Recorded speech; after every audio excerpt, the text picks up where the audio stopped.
Today we're going to do some testing on our new cast intake. This is the ported version on a basic stock altered V-twin, mild cam, hydraulic lifters.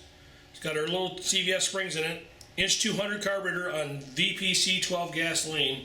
It's about 45 cubic inch loader. And we're going to do some testing here, then we're going to make some runs with it, then we're going to do the other intake's going to be a 2-barrel intake with the same carburetor on, and we'll show you what the difference will be, the performance gains you can find with the cast intake. Okay, this is the second version of the test we're doing on that new intake.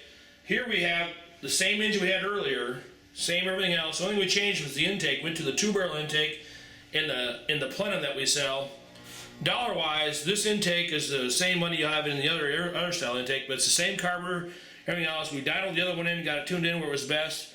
We just got done with this one where it's tuned in best, and just a second here I'll show you the numbers, the difference of it, and it came out as a positive thing there that the new intake is a better performance gain than the 2-barrel one. Okay, here we have the graph of the two dyno runs of the two engines, the two intakes. The black and red dotted line is the MWSC cast intake. The one that's the green line lower than that is the 2-barrel intake. And this line here is the horsepower. This line here is the torque. The purple line is the 2-barrel intake. The blue line is the cast intake for Super Cub. And roll down here to the peak horsepower. The Midwest Super Cub intake made 69.3 horse at 5,500 RPM, 67.9 foot-pounds torque, almost 68 foot-pounds of torque. 2-barrel intake made 66 horse at 5,700 RPM and 66 foot-pounds of torque. And you kind of roll down in here to the screen here, and we'll kind of analyze that data a little closer.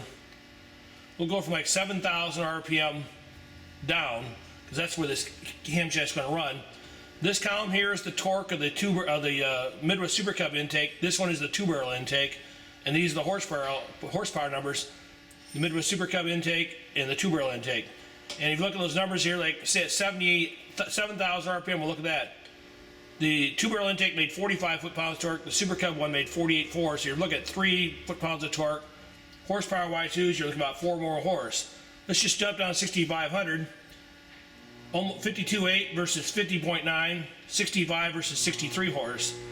We'll jump down to 6,000. 59 foot-pounds torque versus 57.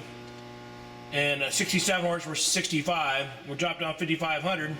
66 foot-pounds of torque versus 62. 69 horse versus 65.